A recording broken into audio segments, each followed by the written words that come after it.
একদিকে আগুন জ্বলছে আনন্দপুরে, অন্যদিকে আগুন জ্বলছে সীমান্তের সেই সমস্ত জায়গায় যেখানে এখনো পর্যন্ত কাঁটা তার দিতে দেয়নি মমতা বন্দ্যোপাধ্যায়ের প্রশাসন।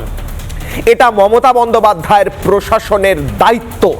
সেখানে জমি নিয়ে, সীমান্তে জমি নিয়ে বিএসএফ এর হাতে বা কেন্দ্রীয় সরকারের হাতে তুলে দেওয়া, যাতে সেখানে কাঁটা তার দেওয়া যায়, আর কাঁটা তার দেওয়া গেলে সেই জায়গাগুলোকে সুরক্ষিত করা যায় অনুপ্রবেশকারীদের হাত থেকে।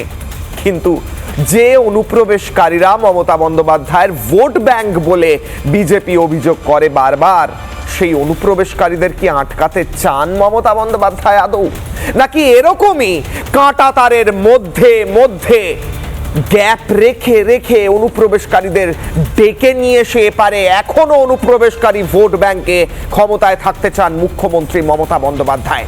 কেন কাঁটা তার নিয়ে কথা বলছি, কেন অনুপ্রবেশকারীদের নিয়ে কথা বলছি? কারণ রিপাবলিক বাংলার এক্সক্লুসিভ রিপোর্টে একাধিক জায়গায় এখনো পর্যন্ত রাজ্য সরকারের ষড়যন্ত্রে, রাজ্য সরকারের অনিচ্ছায় এবং রাজ্য সরকারের এই মুহূর্তে পদক্ষেপ না নেওয়ার কারণে কাঁটা তার দেওয়া সম্ভব হয়নি, যেখান দিয়ে এখনো চলছে অনুপ্রবেশ। জঙ্গিরা এপার ওপার করে আমার আপনার জীবনকে আশঙ্কায় ফেলছে। কিভাবে জানেন? দেখলে চমকে উঠবেন, শিউরে উঠবেন।